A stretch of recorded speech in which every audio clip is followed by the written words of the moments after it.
Packet కొట్టిన కలపండి కలపని చెప్పు ప్యాకెట్ తిప్పేసి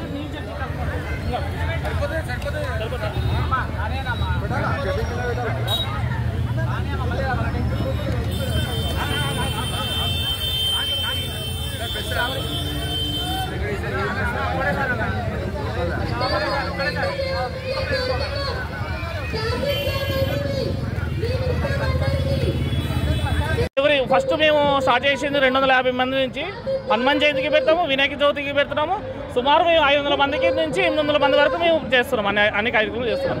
ఒక సంవత్సరానికి ఒక ఐటమ్ అనమాట. ఒకసారి అన్నదానం కార్యక్రమం అని, లేదంటే ఒకసారి అల్పాహార కార్యక్రమం నుంచి అని అందరూ మా ఫ్రెండ్స్ అందరూ సురేష్ కానీ, మా సందీప్ కానీ, దీప్ కానీ, కిట్టు కానీ అందరు కలిసి, నర్సింగ్ కానీ, రవి కానీ అందరు కలిసి మా కమిటీ మెంబర్ తరపు నుంచి అందరూ కలిసి ఈ కార్యక్రమం చేస్తున్నాం. ఇది 5వ సంవత్సరం.